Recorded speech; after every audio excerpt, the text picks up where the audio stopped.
Hey guys, my name's Absolute Fade and I'm back with another gaming review. Today I'll be talking about the best independent game of 2021, Cana, Bridge of Spirits.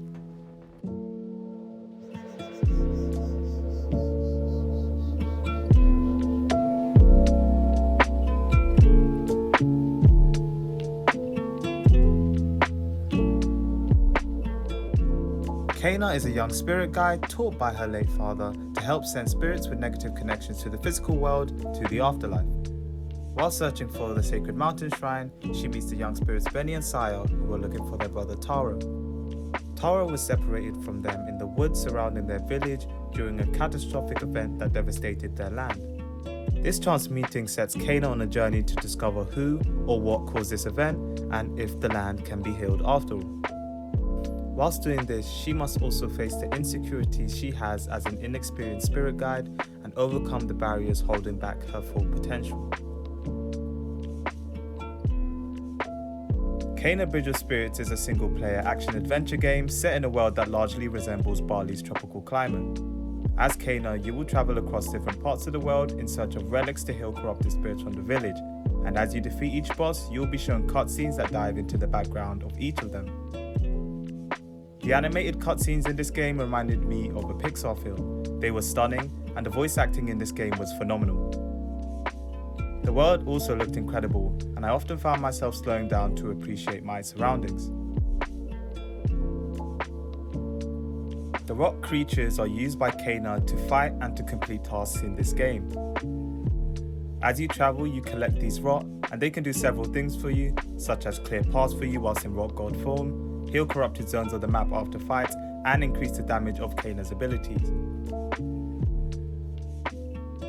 The developers made collecting the rock creatures interesting by either having you do challenges to find them or making you explore the world to find hidden spots where you can collect them. As you collect more of them, your rock level increases, which allows you to access more upgrades in the upgrade menu. Additional features in this game, such as the sit with rock mode where you can interact with the rock, and the hat shop where you can buy master on your rock creatures, were also things I enjoyed about this game. As you defeat bosses, you can buy their masks too, which I think is a pretty cool feature. The developers made Cana's combat kit quite small, but compensated for this by allowing each ability to have multiple uses. With her staff, you can shoot arrows or deal general melee attacks to enemies, and if you use the upgrade menu, you can use the rock points you get after beating enemies to upgrade her kit. You can add new moves to a kit, such as a running sweep or ground slam. You can increase the strength of your shield to make you more tanky, or you can add the ability to infuse the rock in an arrow or bomb to deal more damage. The use of Cana's kit doesn't stop there, as you can actually use her abilities to solve puzzles and move around the world. You can use her arrows to create a grappling rope that pulls you towards certain flowers in the game as shown in the clip to help you move around. And whilst in the air, preparing to shoot your shot actually slows down time, which allows you to better aim them. You can use Cana's bombs on rocks with a blue glow on them, which causes them to float in the air. A combination of these skills are often required to get to hard to reach areas in the game. The boss fights in this game were intense, and the use of the music to add to the tension was amazing. The bosses had varied fighting styles, allowing for an enjoyable experience. Whilst playing the game, I came across a shinobi-inspired boss who used Haku's move for Naruto fans out there, which I thought was a nice touch. The bosses were challenging enough for you to feel like it takes skill to beat them, whilst not being ridiculously hard that it makes the experience terrible. The concept of masks for the corrupted spirits was probably one of my favourite aspects of the game. Every time you end a chapter of the story, the village chief gives you a new mask. You can use these masks to find hidden chests as they glow when you wear them, and you can use them to help you see the direction you need to go for your objective. I hate when games make it impossible for some reason to see collectible items even though you could be standing right next to them, so I really enjoyed this feature. Meditate in designated areas to boost your maximum HP, collect rot to unlock more of Cana's combat moves, and usher corrupted spirits to the spirit world to fulfill Cana's destiny and prove her legitimacy as a spirit guide.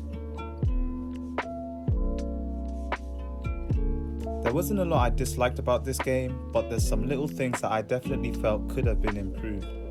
In this game, you block the same way you pulse, and in intense fights, this can get quite annoying. The pulse requires you to charge, so it feels sluggish when you're fighting an enemy with a quick attack pattern. Another thing I didn't like about this game was the parry move. The parrying felt very weird and unresponsive, so I never grasped how to use it properly in combat. Kena Bridge of Spirits is an amazing game, and I'm really surprised that it hasn't received the praise or clout that I think it deserves. From start to finish, every chapter of the game was intriguing, the combat was fast-paced, and visually it was incredible. I would recommend this to anyone looking for an amazing game to play at a good price point, especially if you have PC, as the Epic Games Store has this game on sale quite often. This game is available on the PS4, PS5 and PC, and the base price is around £30. This has been another gaming review, and thank you again for sticking to the end of the video. Please like, share and subscribe if you like this, and I'll hopefully see you here again soon.